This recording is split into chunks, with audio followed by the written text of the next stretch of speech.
The sun is shining, the birds are singing, September football is almost upon us. Mike Brady is being defrosted as we speak. This is the CODE AFL show. I'm Ed Burke. I'm joined by Josh Barnes and Scott Gullen, two of the key players behind the Herald Sun Rich List. How's it going, Josh? Yeah, very good, Ed. What an intro. That was very strong. Snoop Dogg? You're not off Snoop already? Yeah, I thought I'd focus on Mike Brady. Okay. Just keep it positive early on. We can Just for a bring shock a bit more change. of a toxic energy later in the show. But Still got 4 weeks to run. A lot of time for Snoop to get in trouble. Yeah. it's going to be a big final series. We'll get into it with the first bounce. There's a bit of news out of Essendon last night. Our chief football writer, Jay Clark, reporting that Sam Draper is set to depart to either Brisbane or Adelaide as an unrestricted free agent. Scott, you're going to be covering a bit of this Essendon stuff later today. A few players may be looking for the exit door. What do you make of the situation? Oh, well, I think the Groundhog Day theme is what's disturbing me and others and Essendon fans. I mean, they pledged stability when David Barham came in, Brad Scott's just finished his 3rd year in the job. The issue they've got is if you're sitting down with your captain every off-season trying to sell to stay, that doesn't tell me you're in a good place. So I think, I mean, Draper, I can sort of deal with. This has been the saga that's been going on and on. Jordan Ridley is the one that I'm very upset. I mean, that's he signed, was it this year or last year? Late last year. Last year. And he's a key defender. Yeah, of course, his body's let him down. So if his major beef is the medical, which he's got every right to be, that's just the Ridley one is what worries me the most about Essendon. So Essendon has shown faith in him with that long-term deal, but he potentially is now frustrated that he hasn't been able to get those soft tissue problems right this year. So where does that sit? Do you think he's got every right to search for a new home? Yeah, I do. I mean, I think we're seeing with Charlie Curnow, who we'll talk about. I mean, I think it's more and more the players are signing the long-term deals, but that doesn't mean I want to stay here long-term. That just means I'm helping the club out at that moment in time.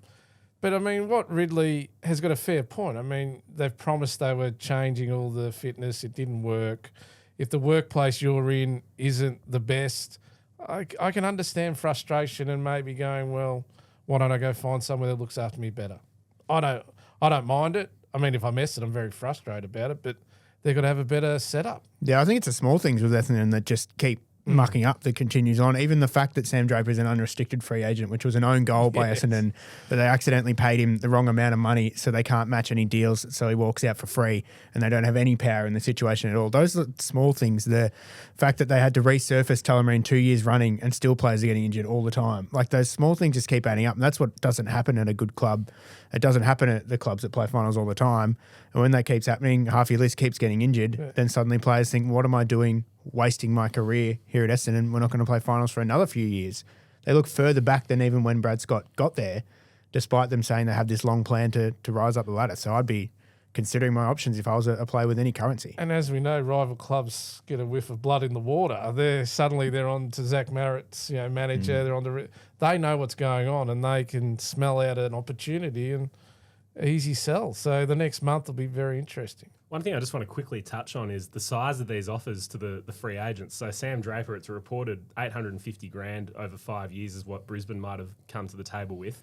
We know that the AFL would like West Coast to receive Band 1 compensation from Oscar Allen. It's possible that the money is around the same mark as what Draper has been offered, what Jack Silvani might have been offered by St Kilda. Could we have 3 free agency compensation picks in the top 10 of this draft? Well, as our Rich List showed, there is a lot of money going around in the AFL nowadays. I think they get front-loaded, don't they, Barnesy, as a bit of a payoff to the club they're leaving to help them get. Yeah, there's assistance in compensation. Yeah, it's mysterious. Front-loading of contracts to ensure that means my compensation is going to be... Because the player leaving, they often feel a bit of guilt and go, well, I want to make sure my club's getting something when I'm fleeing the door, but... I mean, Draper, they're not worth top 10. Is that what you said potentially could happen? Well, given the size of the offer, if the offer is of similar size to Oscar Allen's, is it difficult for the AFL to then turn around and say, we can't give you Band 1 compensation for Draper, but we are giving it to West Coast for Oscar Allen? They have an ability to be inconsistent in their rulings. That would require Brisbane to front-load it again. They'd have to go up another level to make sure. Surely a Mills first round. I would think so. Yeah. 850s back to pick 20, 21, 22, surely. As you mentioned, the rich list before, 850 is about 50th on the list at the moment. Exactly. So that's surely not worth That can't trigger potential a top pick 2 or pick. whatever it is. There'd be The shifting nature of money in the game means that's going backwards, I would think, in terms of There'd be those anarchy top-end at- compensations. We'll Because see what the AFL's sacred spreadsheet spits out when they go Yes. to do the compensation picks in October. We'll quickly move on to the finals previews. On Thursday night, it's the Pies headed back to the Adelaide Oval to meet the Crows. And Josh, you were at Olympic Park this morning. What did you see there? Yeah, braved a little bit of spitting rain at Olympic Park this morning. There was a bit actually going on. So Bo McCreary ran to the other side of the ground to do a bit of you can't really do anything secret at Collingwood, but it was a bit of a secret fitness test. I charged over there and got real close. He was told to push through on that sore foot he has, and he did a few sprints. Obviously, he cleared it. He high-fived his support staff and went into main training. So he will play on Thursday night. Will Parker will play at halfback, replacing Jeremy Howe. They'll go a bit smaller down there and back themselves in to match Adelaide's tall forwards. And the question really is Dan McStay. Craig McRae was a long, long way from glowing in his endorsement of Dan McStay when asked about him after training. It was very negative. The body language was all off, Scotty. What, as a defender or as anything in his team? Seems like at it the is moment? between McStay and Mason Cox right now for that last spot. And I asked him about whether defence saves McStay, and he said it's a very small part of the, discussion around him. So right now he's leaning towards Mason Cox over McStay would be my guess. I think they should have done it earlier to get him back into the system. I mean, it's an X-factor move. I know Mason's a year old and he's played less footy the last couple of years, but he has performed on big stages. He's got that mentality. That's a big call from Fly. He doesn't like sort of rocking the boat, does he? Yeah, well, he let doesn't go of have John to. Noble before the Premiership final series, which I guess shocked everybody that week, and he didn't play again and left the club not long after. But he's not afraid to, on the eve of finals, pull that trigger, I guess. I agree. I think Mason Cox is probably the right move. McStay's not really giving you much, so at least you have that reliability of Mason Cox is generally going to bring it to ground. That's a plus. So the Crows have ruled out Josh Rochelle with that left knee injury. He could be even touch and go for the second week of the finals. He might not be able to get out there until the prelim, but we'll see how that unfolds. They do still have the three-headed monster up forward, though, and the Pies have only got Darcy Moore and Billy Frampton as the tools to tackle them. So who takes on a Taylor Walker or Darcy Fogarty on Thursday? Yeah, quite clearly Frampton is going to be starting on Thilthorpe. I think that's the obvious matchup there. And then I guess the other two seem to work themselves out. I assume Maynard is going to have to play quite a fair bit of time on Fogarty. I think that's probably the natural matchup out of those groups. And then you just hope that Darcy Moore can play on neither and be the third man over the top. Well, yeah, I think Fogarty Maynard makes sense. I mean, Fogarty plays like a key forward, but Maynard can match him in the air. So I don't think that's the end of the world for the Pies. Let's have the tips for Crows versus Pies. Who's off to a home prelim? I'm sitting on the fence. It's really hard. I think I'll tip Adelaide, but the more I think about it, the more I want Collingwood. Yeah. I think the Rankin thing's huge. I think it'll rattle them. He's clearly there. I used the term X Factor again, but he's the capital X Factor. He's the one who links it all together. Without him, they can look a bit boring, I think. And I reckon they'll overthink it. The crowd will overheat it, and Collingwood will start well and win. More confident in Collingwood, I think, compared to a team that hasn't played a final for 8 years and needs to adjust to that. So I think I'm leaning Will to they the power 2-1 stance it, do you Pies. think? Yeah. We saw a bit of meditation from Goldcrest. I mean, maybe we'll see that power back in. stance it Yeah. just to wind back the clock. Ed, you're all over the orange versus yellow battle on Saturday afternoon, GWS and Hawthorn. It's all about the players returning from injury in this one at NG Stadium. The Hawks have never won there as well, which is another little bit to add to the narrative. I think they've had eight appearances there and haven't managed to clinch the 4 points. But Josh Weddle is someone who they potentially get back. We've spoken to the players in the last couple of days. They're fairly optimistic that Weddle will play. Sam Mitchell was a bit more guarded last night on AFL 360 talking about him, but he looks like someone who can come back into their backline and have an impact in the first week of the You follow the Hawks pretty closely. What would you do if you're Sam Mitchell? Do you bring him in as a sub? Do you bring him straight back in at half back? Do you try and throw him in the midfield even? I think what's he's he doing? so influential that he comes back into the back seven. It's just who they squeeze out, whether it's Amon goes up onto a wing. He's been brilliant at half-back this season, or does Hardwick go forward? There's a few things that they can pull to open up a space in that back seven to get him in, but I think he does come into the 22 if he plays. You're not playing a reserves warm-up game and not playing the next week. Yeah, it's If he gets through that, he's got to play. Yeah, it's an interesting risk, and there's some risks on the Giants side of things as well. Risk? 6 or have 7 they got? About changes. 8 on the list. Yeah. So there's about 5 who could come back. So Jesse Hogan, Toby Green has told our Lachlan McCurdy this morning in Sydney that Jesse Hogan will play. So the Giants will regain him, but there are question marks Toby will make over the call. Josh Kelly, Jake Stringer, Brent Daniels, bringing Hogan, Stringer and Daniels all into the forward line at once for a final, all brilliant players. But in terms of the chemistry, the cohesion, does that work when you bring that many players back for a big game? Oh, look, it's all chips in, isn't it? It is a risk. I mean, if Hogan's fit, you got to play him.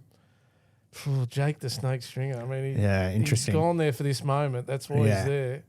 Yeah, I don't know. Brent Daniels, I haven't seen him all year, have we? Hardly. Barely. Yeah, he's been out a couple of times throughout the year. I think two out of the three, maybe three's a bit rich. Daniels was very impressive in the VFL last week. Some big numbers playing through the midfield. Like he can pinch hit in the middle. He can go forward. Play them all. I think he's a chance. I'm leaning towards the Giants for this one. I think last year's final series really stings them. The straight sets exit. They were really unhappy with how that unfolded. I think they've matured a little bit over the course of the year, and I think they've got a little bit of an edge over the Hawks. Yeah, I think this is an interesting game in the fact that I think the Giants, their ceiling is as good as anybody, but their floor is probably as low as anybody as well. They can play some really bad footy, and Hawthorn's just about as even as any team. I think they're almost the most reliable. So I'm tipping the Hawks for me. I think over 4 quarters they'll probably just hold off every now and then the tsunami. Yeah, I like Hawthorn. I think they're smoky. I mean, the loss against Brisbane I can deal with, but before that I think they were building momentum. I don't like that record about playing up in Sydney. You have to win sometime. Yeah, exactly. So let's go with that. Yeah, so it hasn't particularly been a fortress for the Giants, Angie Stadium. They're often better on the road, but yeah, it's something that Hawthorn has struggled with.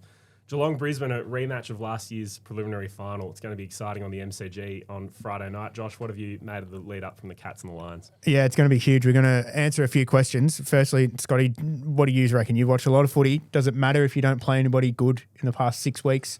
I've only seen it once in the last, 15 years as a team played exclusively bottom 6 sides leading into finals. That was Brisbane 2021. They went out in straight sets. Look, I think you can manipulate it. I think I'd rather be doing this than, like we just mentioned, GWS, should we bring back 5 injured blokes? So they're fit, they're healthy, they're running on top of the ground, for want of a better cliche. I'm not as concerned as I would have been in the past. I think Geelong are aware of it. They would have thought about it. I'm backing them to figure this out. They're a pretty experienced group. I think they'll be okay. Yeah. Ed, is this the premiership favourite, whoever wins this night? And will they win the flag, whoever wins this qualifying final? I think so. We were asked to put together our finals crystal balls for this week. I think this match is a rematch in the grand final. I think the other team has the resilience to go around the long way and play again in the granny. The question mark I've got over Brisbane is, with Eric Hipwood still out with the calf injury for another 1 or 2 weeks, have they got enough of a foil for Logan Morris? Sam Day's only kicked 3 goals this season. Henry Smith has been out of favour, but he kicked 4 in the 2 games that he played. Does he come back in potentially to their forward line? Yeah, it'll be very interesting. The way Brisbane has got Geelong in the past is their small forwards have really ruined them in recent years. The last 3 games the Lions have won, particularly that prelim final, it was guys like Rayner, even Archie, that really tore the Cuts to pieces in that second half. Logan Morris kicked, I think, 5 when they played in Geelong earlier this year, and the Lions absolutely smashed Geelong on their home deck. It'll be interesting how they structure up. Oscar, the Big O, was excellent in the VFL last week. Does that mean he plays with Darcy Fort and they go for extra height up forward? Fort's not much of a threat up forward if you're going to be playing 2 rucks at the same time. I think they probably have enough in the fact that they don't rely on Eric Hipwood to kick goals anyway. He's not a star, so they're not missing a decoy, lot. Is that what you're saying? Yeah. I don't think they're taking out a superstar, so I don't think it'll matter too much for them, and what really gets the Cats is leg speed. So I'm not sure that's going to be an issue, and I wouldn't be playing an extra tall if I was the Lions. I'd be going as small as possible, really. Yeah, I know I've raised that, but I'm going with the Lions for this one. Cats for me, I think. They've got no excuses. If they're not going to beat Brisbane this week, they probably never will. Cats for me. And watch at selection what they do with Jed Buse, because O'Connor has to come back and Shannon Neal. Mitch Nevitt's obviously first one out, but then who else goes? And Jed Buse got a great record on Charlie Cameron. So do they go with the veteran or do they find a different way? Yeah, interesting call. Mullen was on Charlie Cameron earlier this year and Charlie didn't touch it. He was in that lean patch of form, Brisbane won, and Charlie was nowhere to be seen. Whether they go back to that or they need Mullen elsewhere. There's a lot of tagging options. What Mark O'Connor does he go to a McCluggage, a Neal, or a Cam Rayner? We're going to be looking at those matchups of that first bounce. Fremantle Gold Coast, it's probably the most off-Broadway of the 4 finals, the Saturday nighter over in Perth, but you'll be all over it, Ed. What do we need to know? Oh, it's just exciting to see Gold Coast in their first final series. I didn't realise that Jared Witts hasn't played in a final before, and just the excitement on his face when he slotted that set shot at the end of it. It was a dead rubber set shot at the end of the game against Essendon, but just the sheer joy on the Suns' faces. It was a nice moment. It's such a tough job, though, going to Perth to play in an elimination final. Fremantle have been pretty good in the first week of finals generally over the last decade when they have made it in. They've been a hard side to beat in Perth. I think Hawthorn did it in that 2015 prelim. Maybe the Swans went over there and took a game off them, but they've been very difficult. It's not the ideal first final for the Suns, and they've only got themselves to blame, really. Yeah. Some people believe Fremantle's a genuine premiership chance, and some people think they're sort of lucky to make it. What camp are you in? I hear you grumbling a bit there, Scotty. By what I watched. It's taken me almost 2 weeks. Fremantle seem to play better away than home. Like, home hasn't been the fortress it once was. I mean, if they turn up like they did against the Bulldogs, they'll beat Gold Coast easy. And if they embrace that pressure of being the favourite, having it all on their terms, they might get on a bit of a roll. I mean, Shea Bolton was great early. I mean, he decides this game, I think, because I mean, Rowell and Anderson, Sarong, all that sort of balances itself out. Shea Bolton could do something, and that's what they're paying him the big money for. So I think Freo at home. Sam Switkowski's under a bit of a cloud for the Dockers. He had the knock to his knee at the end I of like the his game legs. against the Yeah, you Bulldogs. need him. He's an important player for them. So under a bit of a cloud over whether he can get up for the game. And they've lost Corey Wagner for the season to the pectoral injury. So Nathan O'Driscoll went back to the waffle last week after he was dropped. He had 25 and 3 goals. Not Probably bad. comes back in. Matt Johnson might be the other one, but they probably don't really have a like-for-like swap if Switkowski doesn't get up. How critical is that to their setup? Definitely. He's one of those, connector players. He was fantastic against the Dogs. One of those players that you sort of forget about him, and then he does 5 or 6 good things and you remember how good he is. So if he's gone, that's going to be a big blow to them. And I'll be interested to see how they play, given they really just went into fast forward mode almost after quarter time against the Dogs. They went forward at every single opportunity at speed, and that really ripped the Dogs apart. Whether that was a Dog-centric game plan because they're weaker defence and they're worried about Gold Coast on the rebound, getting them back the other way, or whether this is something they're going to stick with going forward. Can we play Fife, or does he have to be the sub? Is he only ever the sub? I think they could bring him in if they needed to. It's been a few weeks now since he got back. Do you reckon there's a cause I'd for him love to be in see there him against play a full game, to be honest. I mean, Lockhorns with Matt Rowell? yeah, why not? Yeah. One of the greatest clearance players ever. Him and a few others going at Rowell. Why not? If they win, does he do another lap of honour? No more left. He was threatening to do one in Melbourne a week ago. If they lose, maybe you wave again, but no, not another lap of honour, please. Another watch on the veterans, David Swallow. I don't think he's confirmed his future, but he's out of contract at the end of the season. He's a sneaky chance to come back into the 23 as the sub as well. He did it in rounds 18 and 19. That'd be a nice story if he got in as an inaugural player and played in that first final. It'd be Coaches nice, like but it'd be a pulling mistake. That, don't they? A bit of heartstring stuff. I don't think it's a good idea, is it? He's barely been seen all year. I think No, it'd be a risk. it would I be. don't think Dimmer's in that frame. He's of not that kind of guy, I don't think. I think it's 7 appearances for the season for Swallow, 4 as the sub. So probably not enough. he hasn't played many of their wins. So that's an interesting one. I'm going to go with the Dockers for this one. Yeah, Dockers for me. Yeah, Dockers. Tell me our fortunes, Ed. It's crystal ball time. What's going to be happening in the next month? Tempted to stick to my pre-season tip of Fremantle for the premiership, but I'm leaning away from them towards the Cats. I think Geelong, regardless, I think I tipped Brisbane for that qualifying final minutes earlier, but Yeah. I think Geelong That's a very interesting Geelong have got route the Cats are taking now. Geelong have got the equipment to go a long way around, win a grand final. Sean Manor, one of their great players, have tipped him for Norm Smith. Yeah, okay. I think Go on, he'll be Elliot. very And on We've got Smith. Norm Smith tips. Finals here. Yeah. Gosh. It says finals crystal ball. I wasn't sure what do you want. First goal in the granny. Leading disposal winner. Gary Ayres medalist. Maybe I'll go with Manor for that. Best finals player. Yeah, You've got to pump nice. up the Gary Ayres Yeah. medal. We don't hear about it very much out of September. So Yeah. Well, it's an which way are you odd leaning, medal Barnesy? in that the more games you win, play, the more chance you Yeah, have it of helps. getting there, Josh. Yeah. Scotty's going to have to tip someone else because I'm going to be boring and say the Cats. I think being No, the I'm top Victorian Collingwood. side. I think if they win Thursday night, they'll get themselves in the granny. I still can't, even though everything says forget about it, the way they played in the middle of the year was the best I've seen all year. Bobby Hill, Can I ask you, Bobby Hill, was he there? He was not there at training. He wasn't there he again. was not there. So don't pick him for Gary Ayres medalist because he won't be playing in the qualifying Okay, final. so- Craig McRae's hopeful he will play in the final series at some point, but he was away with family reasons, according to McRae. Okay, on so Tuesday. no Bobby Hill is an obvious issue, and they're old and all of that. But I just feel they might have a little bit of a revival for a couple of weeks, and it might be enough. Gary Ayres medalist, Scotty? Max Holmes, I think, will embrace the final series. So I think it's a Geelong Collingwood grand final. Yeah, okay, that'll be juicy. How Yeah, good would that be? cat screaming for me. I was going to say Max Holmes, but I'll change it to Baz Lenk. Everyone's on board the Baz train now. Surely So Baz can't rip up September as well. he wins everything at the moment. Good on him. He's Keep gonna it going, win I the say. Brownlow medal red carpet comfortably. Yeah. It's time now for quick hands as we wrap up the show. And we got the Charlie Curnow trade. We've heard a lot of noises out of his camp that he wants to make his way to Sydney. Scott, you be the Blues. Josh, you be the Swans and pitch some trades here for Come on. Charlie Yeah, Curnow. and The Swans might offer up. see how quickly you hang up on these ones for me, Nick Austin. So I'll pitch some trades for this. This is the Sydney trade. Do you want Ollie Florent, Hayden McLean, and a first-round pick for Charlie Curnow? It's embarrassing. Hello, sorry. Receptions failing at Icon Park. I think it's quite hard with Sydney. They're not going to trade any of those big stars. So who do you want if you're Nick Austin? Is there anybody that intrigues you? Well, I mean, if I'm in your shoes, Sydney, Yeah.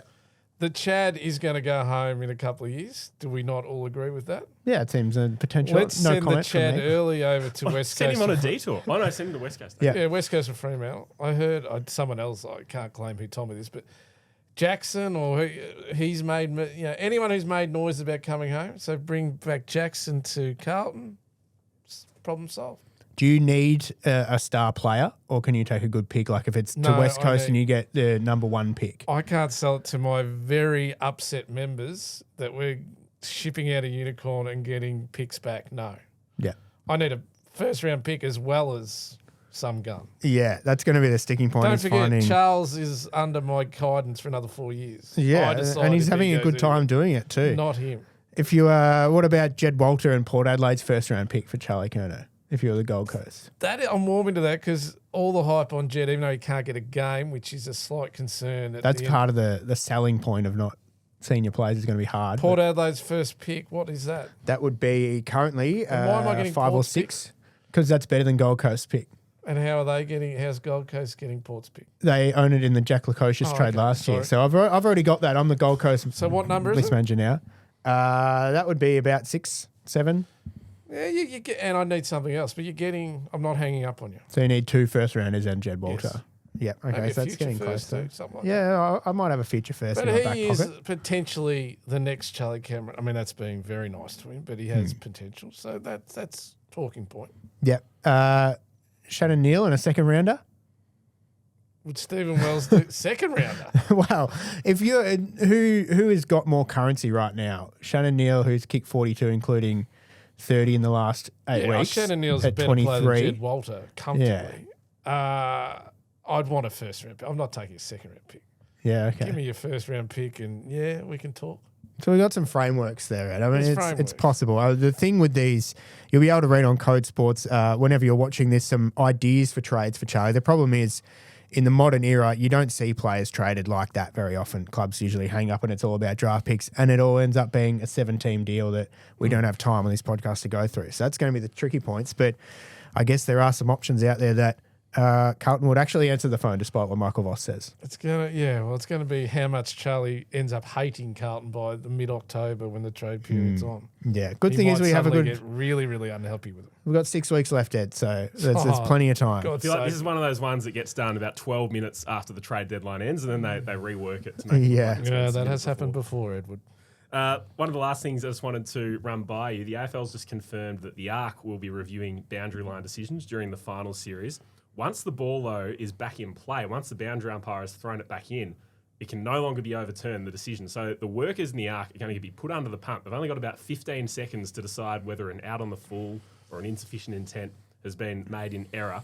The AFL says that only 48 errors were made out of 7,500 course it was. decisions this season. It's Unbelievable. It's an exceptional strike rate. So why are we doing 48 this? out of 7,500. That's Wow, how good our umpires are going. goodness We me. believe Our that. boundary Yeah. umpires are excellent.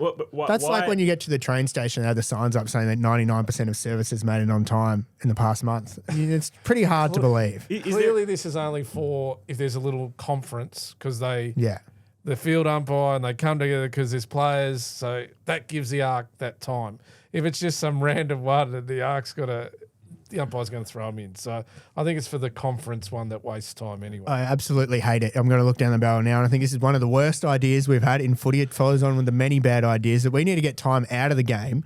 And as you said, Scotty, this is going to be an excuse for those umpires to come together. They'll think, I don't know, and then they'll pause for 30 seconds. We'll look at replays that are too hard to decipher anyway, and then we'll decide to make a call that will surprise everybody. I think anytime we try and take the grey out of footy, it makes footy worse because it makes it go for longer. And the good thing about footy is we can debate these things for days afterwards, even if they're slightly off.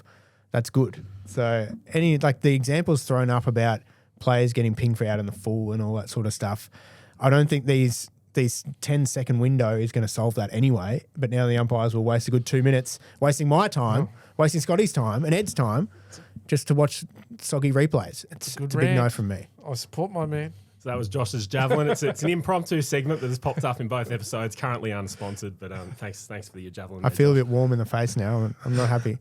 Last one. There are genuine calls for the All-Australian captaincy decision to be reversed and stripped off Jeremy Cameron. Malcolm Blight was on South Australian radio yesterday saying that the All-Australian selection panel should be dismissed. That sounds like a job for the Governor-General. I think there needs to be oversight of this decision. There's about 12 on there. An All-Australian team running out to play next week, Jeremy Cameron leads them out, does the coin toss, speaks to the group beforehand. Is that demotivating that the All-Australian team is going to be in trouble under Cameron's leadership? I think they would be in trouble against Team Ireland or whoever they're playing. He clearly has no plans for a speech or anything. I don't think he's even the kind of guy to do the sort of local footy rah-rah speech where you just swear at everybody. I don't think he's even that kind of guy to get fired up about it. So he's not going to be talking game plans. He's not going to be talking emotion. I don't know what Jezza brings to the table. He was as shocked as anybody to be given the captain's band. I don't think he wanted it. I don't think anybody else wanted it. I don't know sort of where the selectors were coming from on that call. Yeah, I was there Thursday night, like as you mentioned, genuine shock. Never even was captain of under 12s. I mean, he was bemused because there's no surprise on that night. Like if you're in the room sitting there, well, you're clearly in the 23. But what they didn't know was the captain. And look, the legacy thing, Tom Hawkins got. I don't mind that, but this was just. It's not like Jeremy's about to walk out the door and this is his last ever.